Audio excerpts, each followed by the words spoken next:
Hello and welcome to the Gamers Table Independent Edition. It is Friday and we're reviewing Extract, The Rise of an Empire. Hello. Hello.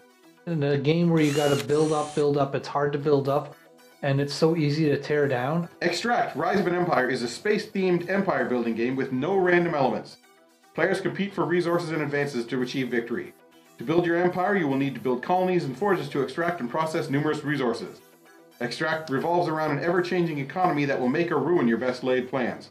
Players can influence the economy directly as the resources available on the board directly dictate the state of the economy. Will you match your opponent's move for move, or will you be 3 steps ahead scheming their financial woes? Will you buy into the market in hopes of increasing the value of your resources? Will your empire be the most advanced? You start off with a set number of resources in each planet. Once they're gone, I can pay to refill those resources. If you don't start off strong, you build as much as you can, you're not going to get anywhere in this game, and people are just going to hose you for the rest of the game. You can't catch up. Yeah, you have to start strong and keep going. There's you can't hold it. There's really one strategy to this. It's very much the Western idea of economy that you have to continue to expand all the time. You have to expand. You have to expand. It pretty much forces you. There's the sabotage cards in the game that just wreck everything. Once someone gets ahead, they just gets enough money. They could keep doing what they're doing, plus buy the sabotage cards, which eliminates a colony or a forge and hoses the people who haven't, made the most out of their money. And so you have to buy as much as you possibly can just from the get-go. I kind of like the consumption. Every different color needs a different combination of resources, but essentially it's more or less the same thing. But I like the consumption idea. I do not like the idea that whatever you didn't consume, you have to sell. I mean, why? Why would I have to sell it? Does it go bad if I don't? There's a lot of setup in this game. It comes with a lot of these Chips. These chips, and they have to go in stacks on the market, and they have to go on stacks for all the planets for the number of resources they have. And every turn you're taking some of these chips off of here and you're putting them on there, and then you're putting them on here, and then you're putting stacks of 5 in the market, and you're taking some out of the market and so it's really very, very fiddly. You're playing with those chips a lot. It's one of the things that's good about this game too, in the sense that as soon as you reach a stack of 5 of a color, it moves down to the next, therefore changing the price. So it's a good way of keeping track of the market, the price. Yeah, the values work. I mean, that works. Constantly taking it from the planet, taking it to your board, taking it to your area, and then putting it on the board to show the consumption, and then finally putting it back to the market after you sell. The game, it wasn't bad. I enjoyed it. It's a good financial game. They had definitely some good mechanics going on. The phases are nice and clear. Good potential, anyway. The order of which the turns go. When you get on the track, the advancement table, you start at the first one has no requirements, so you advance there automatically. The second one has no. Once you hit there, you need to have 1 colony, 1 forge.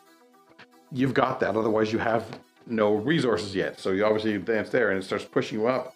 Then you need 3 colonies, 2 forges, and an advance. Well, that one's fairly easy, and you see, it starts pushing you up, pushing you farther, advancing and forward. Yes, it advances in the victory points track, but it also is forcing you to require more resources. It's forcing you to expand your empire, whether or not you want to expand your empire. It's just there. And if you don't expand your empire and someone else does, well, I've got 700 victory points because I expanded, but you didn't buy the new thing, so you stopped right there, which means that you're going to lose. Because money doesn't matter. What matters is my victory points from how big my empire is and however many of the colonies and forges that I happen to have left at the end of the game. This is a game of diplomacy, really. I mean, okay, I won't sabotage you. You don't sabotage me. We can just hose this guy or whatever. Yeah. Or we wait and see who someone got in the lead. Say you're playing a 4-player game. Someone's clearly doing well.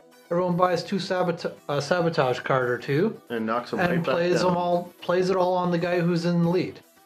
But at the same time, you're not benefiting yourself at all. You can knock them down, but you're not building yourself up if you can't afford to do anything else. Either. Well, you also have to look at this. There's only a certain number of planets there, and each planet has a set number of forges total that can go on it.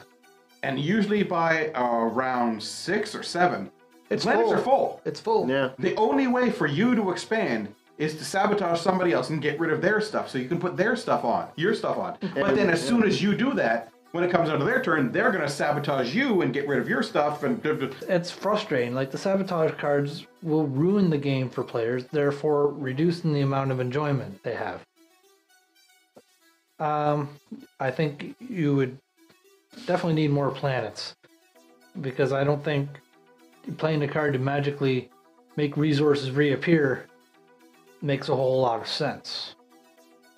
But I don't know. As much of the problems I did have with the game, I did enjoy playing it, and it's fun. I do like financial games. I do like resource management games. There's not really a whole lot of resource management. It's just financial. It's just money.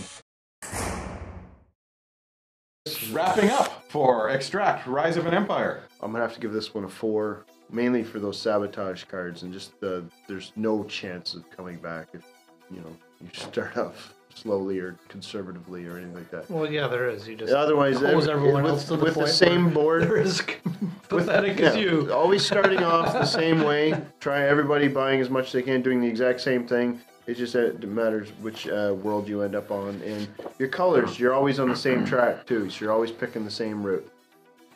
I'll give Extract, Rise of an Empire a 5. The theme is fairly tacked on with this one. It doesn't have to be space; it could be anywhere. Teaching it to play, there are some little sticking points that are a little difficult to get across to somebody, and there's things you can forget because there's so much complexity and it's so fiddly.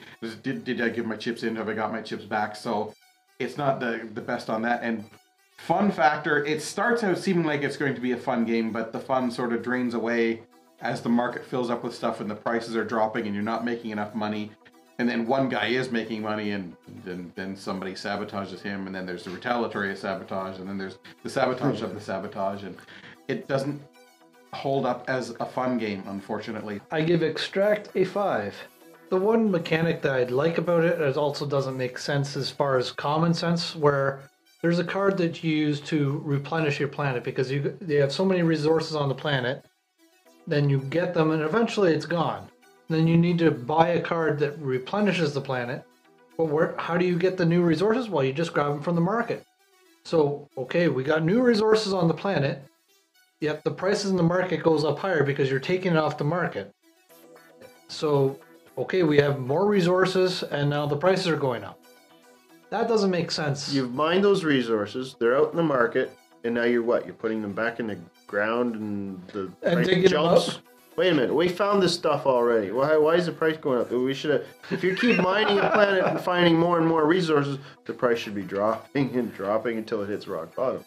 I like financial games. I like being able to make as much money as possible. I'm fairly good at doing that sort of thing. The sabotage cards and Extract make the game. I mean, when you can spend 15 to cost someone 30, not only 30, but then the time it took them to move their colony or their forge out to the planet. I mean, the sabotage cards are the worst part of this game. So that's it for this episode of the Gamers Table Independent Edition. Tune in next Friday for another review of another independent game.